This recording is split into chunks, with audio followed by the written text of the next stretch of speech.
Dipersembahkan oleh Luwak White Coffee.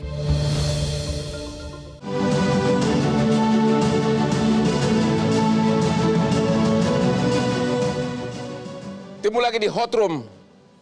Pusing baca peraturan pemilu, ngopi dulu deh. Oke, Pak Hasim.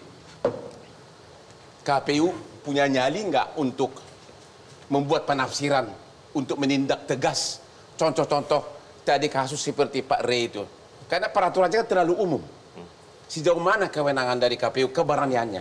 Dan juga nanti dengan Ibu Loli dari Bawaslu. Pada dasarnya KPU ini kan pelaksana undang-undang, Bang. Artinya? Dengan begitu maka KPU kan diberikan wewenang untuk mengatur di peraturan KPU. Ya. Dalam soal apakah KPU progresif atau tidak, dalam beberapa hal kita sudah pernah mempraktekkan ya. Walaupun kemudian misalkan pada waktu pengalaman pemilu 2019, di peraturan KPU mengatur tentang pencalonan itu kan muncul ide tentang orang yang pernah kena pidana, apalagi pidananya pidana korupsi, itu kemudian tidak dapat mencalonkan diri kembali. Ya.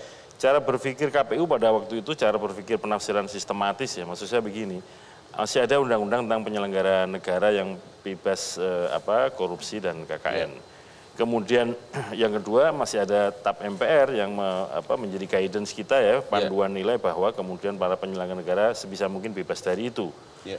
Di Undang-Undang Pemilu sendiri, calon presiden juga nggak boleh orang yang pernah kena kasus korupsi. Yeah. Sudah kita coba rumuskan, sudah jadi peraturan KPU. Banyak yang setuju, banyak yang berkomitmen, banyak yang nggak setuju. Yang nggak setuju ternyata salah satunya menggunakan mekanisme uji materi peraturan KPU di Mahkamah Agung. Agung, karena peraturan KPU. Dan dikabulkan, artinya norma itu dibatalkan. Ya kalau sudah seperti ini, apa boleh buat? KPU juga tunduk pada putusan pengadilan. Demikian juga soal apakah KPU akan merumuskan soal itu, nanti kita pertimbangkan juga ya, kita mencoba dalam membuat peraturan KPU, kan KPU mengalukan uji publik, melakukan diskusi-diskusi, nanti bagaimana yang baik untuk merumuskan ini supaya bisa terakomodir semua dan kira-kira kalau dilakukan uji materi di Mahkamah Agung juga kokoh gitu dasarnya. Jadi dari KPU sendiri memang ada tanggapan positif untuk memikirkan membuat peraturan pelaksana petunjuk mengenai apa sebenarnya jenis-jenis politik identitas ini. Ya. Betul. Ya.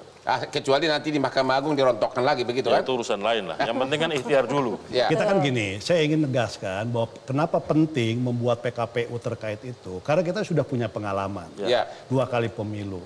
Dan kita tidak boleh mengulangi lagi untuk pemilu ketiganya. Karena yang pemilu kemarin aja belum selesai, ditambah pemilu yang ketiga juga masih menggunakan politisasi identitas, maka nanti itu pengerasan identitasnya akan semakin kuat dan ini bisa mengancam tentu bangsa kan gitu loh. Nah karena saya ingin menggunakan istilah ajas kemaslahatan demi kebaikan, maka penting yang namanya KPU memikirkan itu PKPU terkait dengan sanksi apabila pasangan calon presiden, apakah itu calonnya sendiri, apakah itu tim suksesnya sendiri, menggunakan atau melakukan eksploitasi atau politisasi identitas, maka perlu untuk mendapatkan dan sanksi. Juga untuk menjabarkan jenis-jenis politik identitas. Ya. Jadi lebih harus ada pendefinisi. KPU, bosnya KPU ada di sini. Bapak berani nggak, takutnya Bapak begitu mulai Bapak dicopot, gimana itu Pak? Itu risiko jabatan, Bang. Jadi biasa-biasa aja lah, menjabat tidak menjabat, yang penting kata Bang Saan kan memberikan maslahat pada Jadi bangsa. Apakah melalui forum ini Bapak bisa memberikan semacam janji lah bahwa dalam waktu dekat akan mengeluarkan itu peraturannya? Ya kalau kita keluarkan tidak dalam waktu dekat, pada saatnya yang tepat, Bang. Di satu sisi ya, di internal kami mencoba merumuskan, lalu mengundang ahli untuk diskusi soal ini. Setelah rumusannya kira-kira relatif clear, kita uji publik, macam-macam pihak kita undang. Ini kira-kira apa? Tahun ini, tahun depan? Jadi kalau dari timelinenya kan pencalonan itu bulan Mei 2023. Penetapan daftar calon tetapnya November. Jadi kampanye kan baru mulai November. Ya tahun depan lah, dalam tahun depan di awal-awal tahun kita segerakan itu. Supaya apa?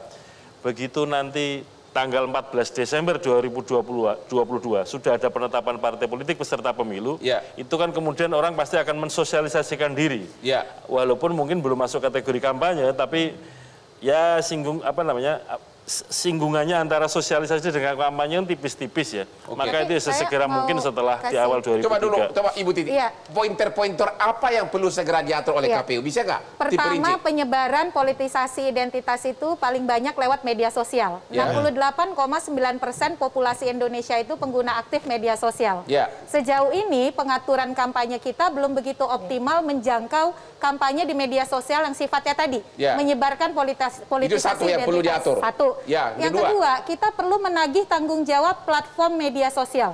Karena biasanya take down itu prosesnya cukup lama. Jadi mekanisme ini yang perlu diluruskan di dalam peraturan KPU. Satu, mengatur soal bagaimana kampanye di media sosial dan tindakan kita terhadap politisasi identitas. Yang kedua, menagih tanggung jawab platform media sosial dalam hal terjadi penyebaran politisasi identitas di media sosial. Jenis-jenis tindakan apa saja perlu nggak diperinci? Oh iya, tentu. Misalnya begini, seperti tadi Pak Rey sudah uraikan. Betul. Selama ini untuk men-take down itu, karena misalnya media sosial itu punya aturannya sendiri ya, cukup lama begitu. Nah, sementara efeknya itu kan sudah menyebar kemana-mana. Khusus untuk pemilu itu harus ada perlakuan khusus, Bang Hotman, yang tidak bisa disamakan dengan mekanisme biasa. Nah, di sini memang Bawaslu punya peran sentral ya, Mbak Loli ya. Karena salah satu pengawasan terhadap media sosial itu cukup sulit untuk dilakukan karena tadi lintas waktu, lintas wilayah, dan lintas negara ya. Makanya pengaturan dari KPU itu akan mengikat para pihak yang terlibat, termasuk kementerian lembaga dan juga platform media sosial. Oke, Pak Rey, saya kira siapa yang salah hal-hal seperti ini tidak diatur dalam undang-undang pemilu? Awalnya karena kita merasa bahwa politik identitas ini bukan ancaman. Padahal baru mulai gejalanya pada pemilu Pilpres 2014 yang lalu, menguat di Pilkada DKI Jakarta. Di 2019 ya situasi itu terjadi kan 2019 sudah ada komitmen nggak boleh ada revisi undang-undang. Dari mungkin baru kita lakukan 2024 yang akan datang.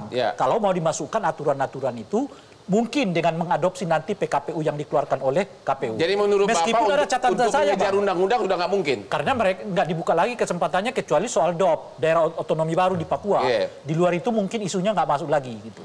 Tapi di luar itu ada saya masukkan lagi terhadap kalau misalnya PKPU-nya dibuat soal siapa pelakunya. Sebab kalau kita merujuk ke undang-undang itu sangat terbatas sekali. Cuma yang disebut dengan calon ataupun peserta pelaksana. Itu artinya cuma tim sukses dan si calonnya sendiri. Padahal politik identitasnya menyebar di mana-mana. Termasuk sekarang ini kan kalau kita lihat gejala munculnya relawan. Yang muncul entah di mana-mana itu.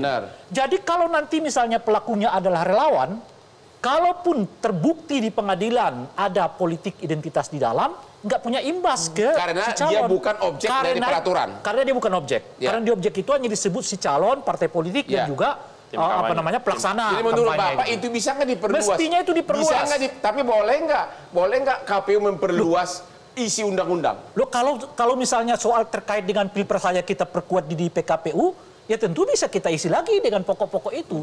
Pokok intinya kan sebenarnya selama aturan itu membuat pemilu kita lebih demokratik, pemilu kita lebih bagian dari konsolidasi kita sebagai bangsa, ya aturan-aturan yang semestinya itu mestinya dibuat juga. Begitu, berarti nasib kita sekarang ini sangat di tangan dari Ketua KPU dan juga Bawaslu. Kita akan nunggu jawabannya di segmen terakhir nanti. Kita istirahat dulu.